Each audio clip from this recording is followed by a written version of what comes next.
Cela revêt à la fois une importance capitale et un singularisme de la mission que nous exerçons, nous que l'on appelle gens de justice, nous que l'on appelle hommes de robe ou gens de robe.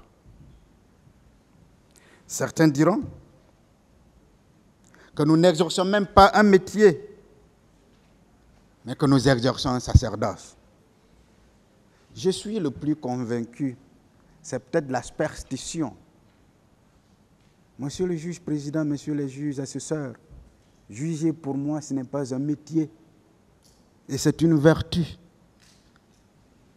Et si je devrais avoir le temps pour y consacrer un livre, j'en ferai avec plaisir, parce que là où vous êtes assis, juge que vous êtes, être juge ne devrait pas être considéré comme un métier, mais ça devrait être considéré comme une vertu, et ça change tout. Je vous dirai pourquoi j'ai commencé par là. Parce que je vous rappelle encore que mon client m'a confié cette inquiétude. Et nous connaissons la pratique. Nous connaissons ce qui se passe. En général, naturellement. C'est pour ça que nous pensons que c'est un devoir pour nous, que c'est une obligation pour nous, en tant qu'avocats, avant de rentrer dans le véritable vif de nos plaidoiries.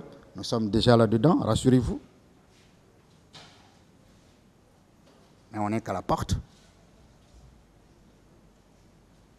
Nous voulons vous rappeler, non pas que vous ne le saviez pas,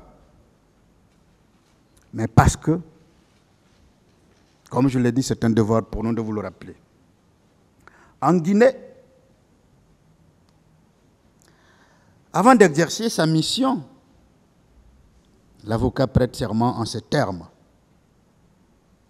Je jure de remplir dignement et loyalement ma mission en veillant au respect strict des règles de mon ordre et de ne jamais m'écarter du respect dû aux cours et tribunaux. La formule en France est tellement simple que là on dit uniquement « Je jure en tant comme avocat d'exercer mes fonctions avec dignité, conscience, indépendance, probité et humanité ». En Guinée donc, aussi, avant d'entrer en fonction, le magistrat prête serment en ces termes. Je jure de bien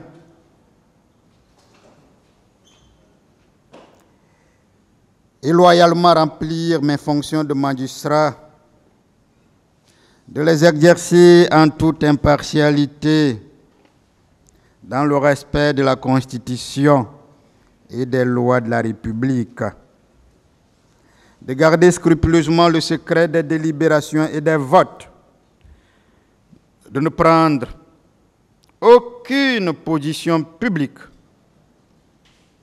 de ne donner aucune consultation à titre privé sur les questions relevant de la compétence des juridictions et d'observer en tout la réserve, l'honneur et la dignité et de me comporter en tout comme un digne et loyal magistrat. Comme un digne et loyal magistrat.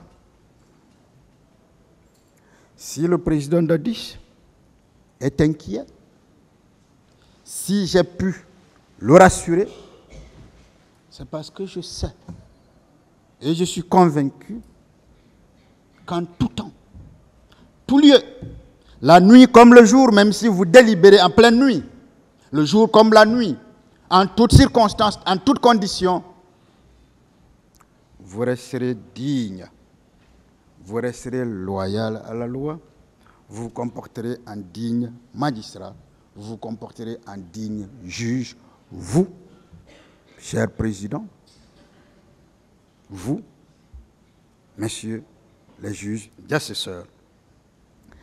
Je rappelle d'ailleurs, et c'est important pour pouvoir peser le contenu, la véritable signification de votre serment.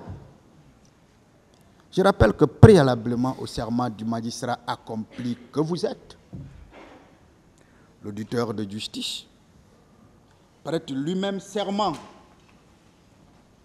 avant toute activité préalable. Il le fait en ces termes. Je jure de garder scrupuleusement le secret professionnel et de me conduire en digne et loyal auditeur de justice.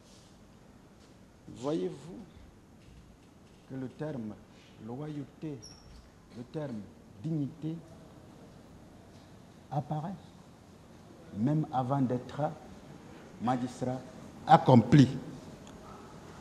C'est toute la différence, Monsieur le Président, Messieurs les juges assesseurs, c'est toute la différence avec les autres professions judiciaires. Ça veut dire que sur le chemin de la magistrature, il y a deux serments. L'un pour l'auditeur de justice, qui n'est pas encore magistrat accompli. L'autre pour le magistrat accompli que vous êtes. Chez nous, avocats, ce n'est pas le cas. Nous avons un seul serment que nous prêtons à une audience solennelle de prestation de serment devant des juges que vous êtes, généralement devant les juges de la cour d'appel, en présence du procureur général. Ces serments qui nous gouvernent, nous, gens de justice, nous, hommes de robe, ne sont pas tout simplement protocolaires. Le serment du magistrat n'est pas protocolaire. Le serment de l'avocat n'est pas protocolaire. Ils ont un sens, une véritable signification et entraînent une lourde responsabilité. La meilleure injure au monde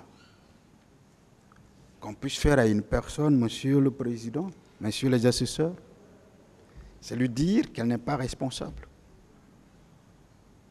Parce que la responsabilité, c'est notre obligation d'assumer nos erreurs, nos fautes, nos imperfections, nos indélicatesses.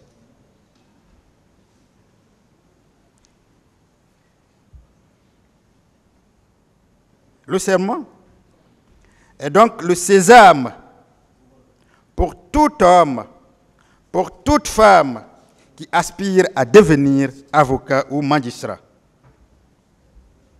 Il est pour l'avocat la synthèse en 5 mots qui sont autant de qualités de l'essence même de notre déontologie professionnelle et de nos fonctions dans la cité, parce qu'il nous renvoie aux notions de dignité, comme pour dire que l'avocat doit se comporter dignement.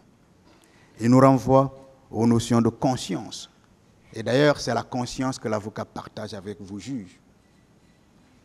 Parce que quand vous décidez